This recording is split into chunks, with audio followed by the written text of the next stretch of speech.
What's up, people? It's your man Urban Lover coming from your mama's basement. No hype box today. Just going to hit you guys real quick with a couple things.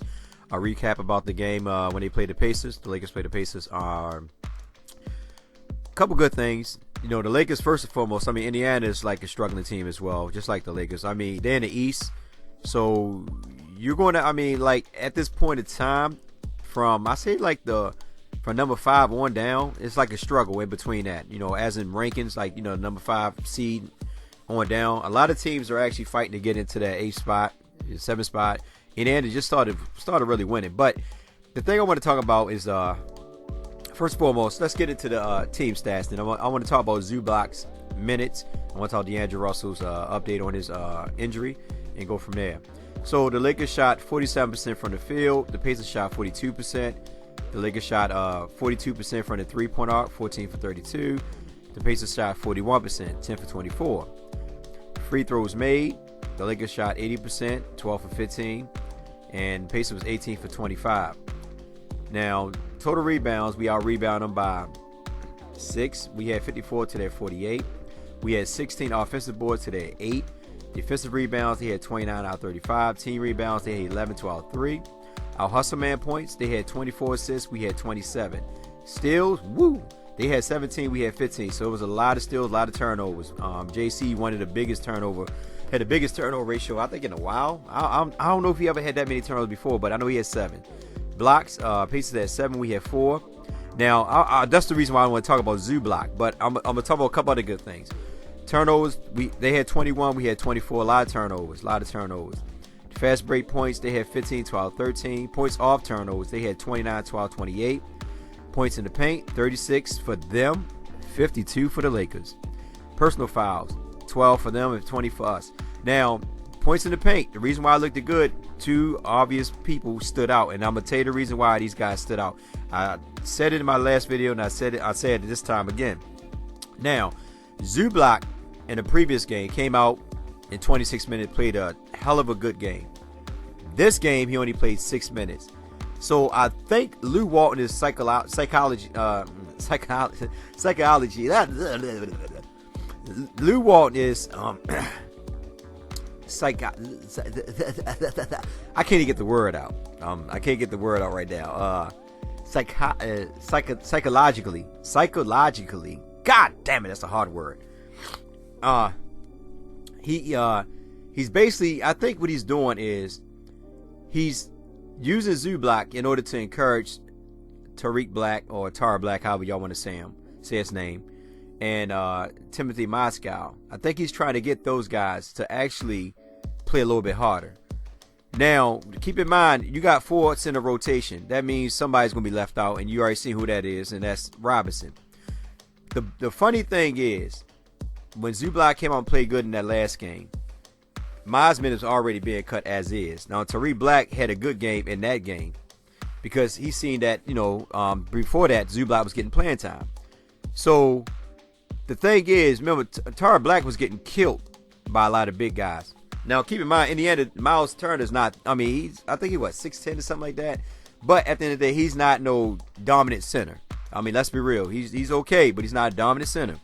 Now, and Al Jefferson pretty all right, but you know, he's over the edge, man. He's like 30-something years old, so he doesn't have the ability that he had back when he was, you know, when he was much younger.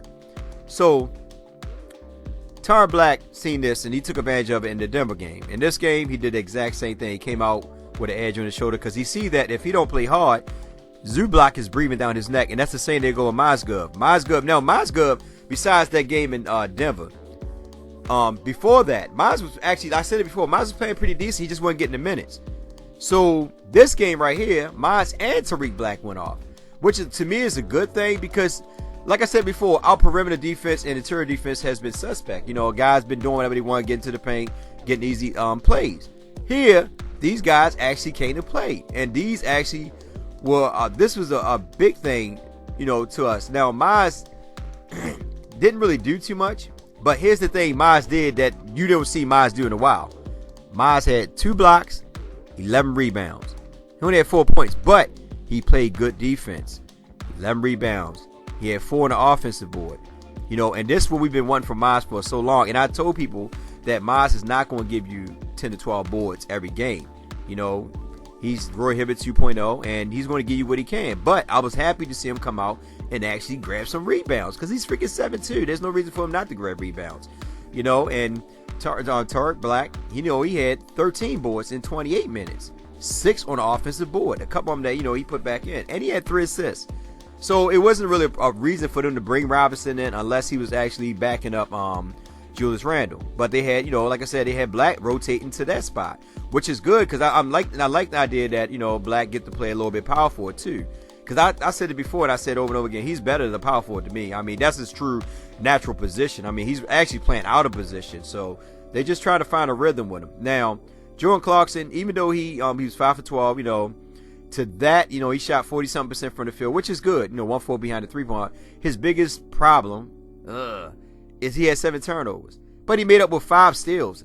Now, like I said, he's real good at intercepting passes. You know, he's real good at that. But he had 7 turnovers, and that's a lot.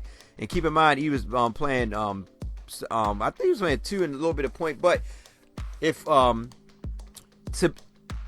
don't know, man. Like I said before and over again, I don't know. Like I said, you know, I mean, you could take a lot from this game and call it for what it is, but we won. That's the whole thing in a nutshell. You know, it's no point of beating it down and like, yeah, they didn't do this, they didn't do that. We won. That's all that matters. My whole thing is like, are we playing to get into the playoffs, or are we just trying to win here and there just to make a draft pick? I don't know. You know what I mean? Because like I said, even if we get in the 8th spot, and I mean, me personally, I would love the 8th spot because I don't really care too much about draft picks. I mean, yeah, I love it, but I'm not worried about getting the top 4. I would love for our team to just play much better and our coach to make better decisions so we can really play to our potential, because I believe in my heart that we are pretty good as we are. It's just that sometimes you need somebody in that group to put a fire under their butt and tell them, you know, get with the program, you know. And that's what I've been saying a long time ago. We don't have no inspirational leader. We ain't got that fire, man. I'm hoping that Julius Randle would do it, but, you know, I don't know. We don't have that fire. And a lot of players can't really do it if they're not backing it up, because ain't nobody going to really take you, they're going to take you seriously, you know. But one thing about the Lakers is, like I said before and over again, there is only going to be once in a while where you really get one player that's going to, like, dominate every game. And the only one that actually just dominating every game to me is Lou Williams. Everybody else is basically up and down. I mean, but the whole thing in a nutshell is that I love the idea that we're working together. You know, we did, like I said, we had 27 assists. To me, that's good. You know, we have to just get more people involved. Now, if D'Angelo Russell can't go, I would like to see. I would go ahead and start Jose Calderon. I know y'all like, oh my gosh, Herman, you saying start Jose? I thought you didn't want him on the floor. The only reason why I say Jose because he's a veteran. He had 6 assists in this game. He had no turnovers, and he plays within the system, man. And he can shoot. You know, I mean, got to get a guy a chance. I mean, especially on the fact that, you know, that Lou Williams and Jordan Clarkson duo. Lou Walton ain't trying to break it up, so I will go ahead with Calderon until Russell get back. But I said over and over again, I'd love to see Russell play the 2, man. I'm just hoping that he's okay. Now, speaking on that, you know, there was an article that came out from Los Angeles Times, you know, that he supposed to get an MRI today, and I'm basically looking around to see if anything came out lately. There's nothing that came out, but it was like after the game, Russell and Lakers coach Lou Walton downplayed his injury. This is from Los Angeles Times, and Walton said, "I don't think it's as bad as I initially thought." Walton said, "When I saw him go down, I was pretty worried, but he said he felt all right when I checked on him at halftime." And then Russell said, "The awkward position I felt it caused a little pain, but I'm all right." Russell said, "It's just sore." And then they go and talk about the Lakers, but and there was another article from and this article was from Bleacher Report, and it's basically Los Angeles Lakers point guard D'Angelo Russell suffered a strained calf against the Indiana Pacers on Friday night and would not return to the game per ESPN.com Baxter Home. Then Mike Trudell, Lakers.com reported Russell also sprained his MCL. Continue for updates. And then they go and say that Holmes added Russell will undergo an MRI on Saturday. Russell nursed a sore left knee towards the end of November and missed 11 straight games after receiving a platinum-rich plasma injection. But when he's been healthy, and then they go on to talk about other stuff. I'm not gonna get too deep in that. Now, my only thing about Russell is that, it's the knees, man. I mean, yeah, that was an awkward fall, and I'm hoping that he's okay. That can happen to anybody. Whether you working out, strengthening your legs, anything, that can happen to anybody, even to the best. It doesn't really matter. I don't know, man. I'm just hoping and praying that the little young man, will be all right. I don't want nothing serious to happen to him, But other than that, not too much to really talk about. The Lakers, like I said, they beat Indiana. It was a good opportunity for them to win. We still have a spot, like I said, we only 2 or 3 games out of the 8th spot, but it's like, what is the reason? I mean, until we get to play to the full potential, I don't really see us really doing anything in the 8th spot. I mean, we play the Warriors. The 9 times out of 10, the Warriors are actually starting to really gel now.